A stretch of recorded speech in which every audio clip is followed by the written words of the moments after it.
सैयदना इमाम हुसैन शहीद करबला, इमाम आली मकाम सिब्ते रसूल रदी अल्लाह तआला अन्हु व अर्ज़ाहु अन्ना, जब मदीने तैयबा में थे और आपको यजीद ने बैत के लिए इसरार किया, और जानते हैं मदीने का गवर्नर वलीद बिन उक़बा इमाम हुसैन को अपने घर में बुलाया और रात के वक्त कहा कि आप यजीद की बैत कर लें, सब ठीक हो जाएगा।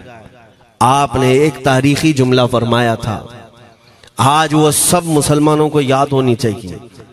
इमाम हुसैन ने ये नहीं कहा मैं हुसैन रसूलुल्लाह का नवासा यजीद की बैत करूंगा फासिक व फाजिर की, ये नहीं कहा आपने। तवज्जो चाहता हूं, आपने ये नहीं फरमाया, बल्कि ये फरमाया मुझ जैसा उस जैसे की बैत कैसे कर सकता है।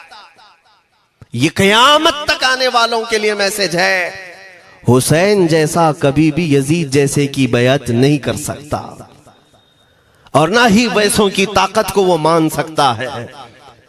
और अल्हम्दुलिल्लाह हमारी माओं ने बचपन से हमें हुसैन को ही सुनाया है, यजीद को नहीं। इसलिए आज अगर किसी तख्त पर यजीद बैठा हो तो हमें डर नहीं लगता इस बात का कि वो गर्दन उड़ा देगा, हमें इस बात का खौफ नहीं लगता कि फांसी पर चढ़ा देगा। हमें इस बात का यकीन है कि अगर हमारे टुकड़े भी हो जाएंगे तो इंशाअल्लाह हमारी रूह करबला जरूर पहुंचेंगी। इमाम हुसैन के साथ क़यामत के दिन उठाए जाएंगे, हक बात करते हुए अगर दुनिया से जाएं। अजीज़ान गिरामी वक़ार, मैं तारीख की चंद झलकियां आपके सामने रखूंगा। मुझे हुक्म भी हुआ है, बहुत जल्दी वक्त खत्म हो जाएगा, समेटना है। मैं चंद मिसालें आपके सामने रखता हूं। ताकत किसे कहते हैं, क़ुव्वत किसे कहते हैं। जिम में जाकर बॉडी बनाने वाला ताकतवर है, काजू बादाम खाने वाला ताकतवर है, मुक्के मारने वाला ताकतवर है। कौन है ताकतवर? ताकत किसे कहते हैं? मेरे अजीजों, असल ताकत तो ये है कि तुम इस्तेमाल अपने हाथ पैर कुछ भी ना करो, लेकिन खलबली दूसरों में मची रहे। ये असल ताकत है, ये रब ताला की तरफ से दी हुई होती है इनाम में। वरना आप सोच सकते हैं कि हुसैन आजम के साथ जो लोग आए थे वो कुल काफिला कितना था। अलग अलग रिवायतें, इमाम हुसैन के साथ 135 लोग थे, बाज रिवायात में है 96 थे, 96 लोग थे, बाज रिवायत में 82 थे। शहीद होने वालों की तादाद 72 है। लेकिन इस बात पर अक्सर उलमा मुहद्दिसीन का ख्याल है कि 82 लोग थे, 82 लोग थे। 82 के मुकाबिल में कितने लोगों को आना चाहिए रास्ता रोकने के लिए? अगर किसी आम आदमी से भी पूछे तो डबल कर दो, ट्रिपल कर दो, 4 गुना ज्यादा कर दो।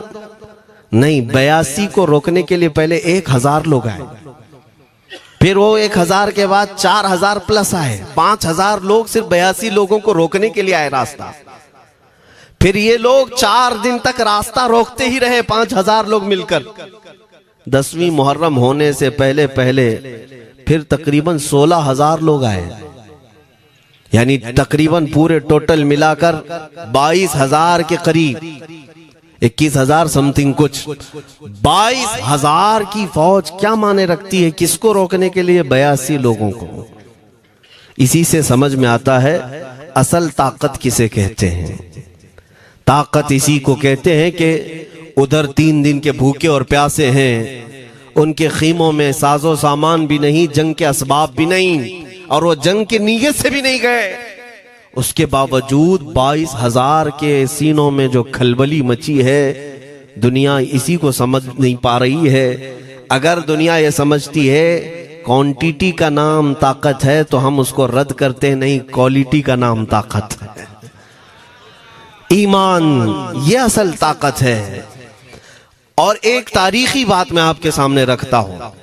इमाम हुसैन का रास्ता रोकने के लिए सबसे पहले यजीद की फौज से जो शख्स आया था उसको हुर बिन यजीद कहते हैं।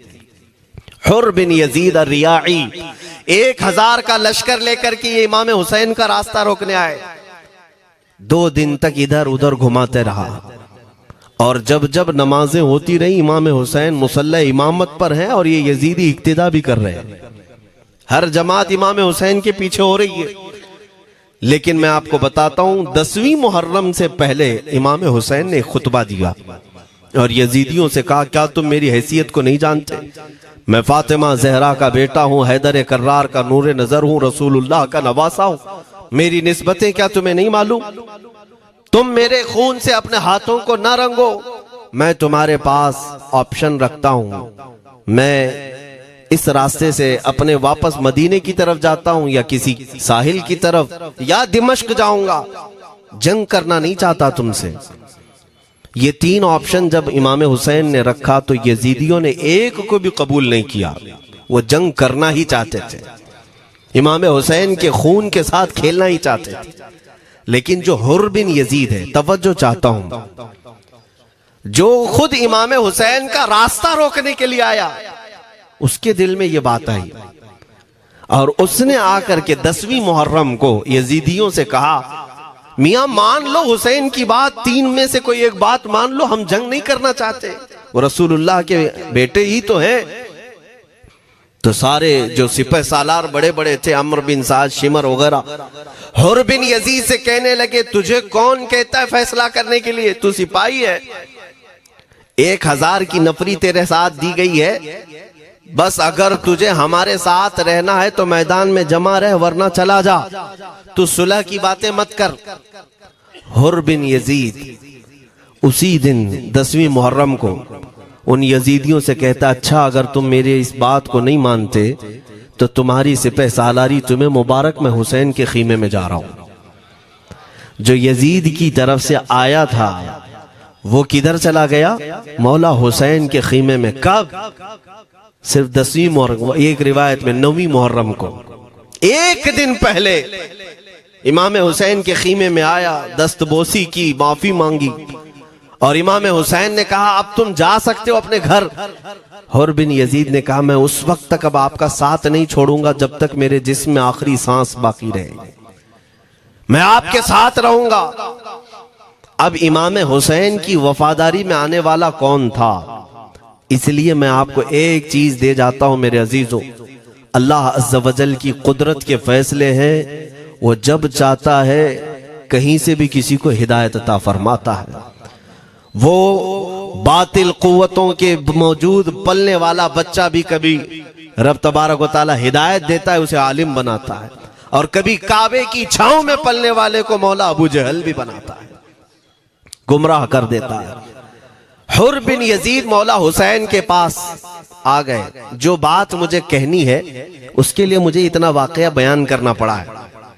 मैं असल पॉइंट की तरफ आता हूं, क्यों मैं ये बयान कर रहा हूं।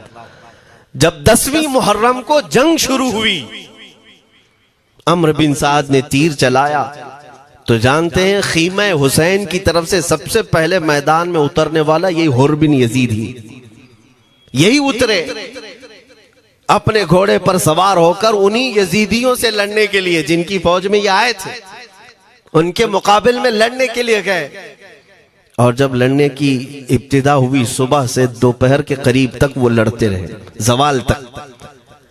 अब जो बात कहना है तवज्जो से सुनो। हुर बिन यजीद ने सुबह से लड़ाई की, बहुतों ने वहां पर मैदान जंग में मुकाबला आराइयां की हैं, लेकिन हुर बिन यजीद की जो लड़ाई है वो तारीख में लिखी हुई। आज उन्होंने यजीदियों के साथ जो जंग किया, कई घंटे जंग करने के बाद, जानते हैं तन्हा हुर बिन यजीद ने 120 यजीदियों को कत्ल किया। 120 की तादाद, एक घोड़सवार एक ही है, 120 को मार गिराया। उसके बाद जामे शहादत नोश किया। मैं तारीख पढ़ रहा था, वहीं पर हमने किताब को रोक दी। बहुत सारे लोग करबला के वाकयात में इमाम हुसैन के खानदान के बच्चों के शहादत तो बयान करते हैं, उनके जिस्म कट गए, उनके ऊपर घोड़े दौड़ाए गए, लेकिन तुम ये नहीं जानते कि हुसैनी शहजादों ने बातिल कुव्वतों के कैसे छक्के छुड़ाए थे। एक एक जवान ने मुकाबिल में आने वालों को उनकी औकात कैसे याद दिलाई थी। अब सुनो, हुर बिन यजीद 120 को मार गिरा सकते हैं, वो भी एक दिन पहले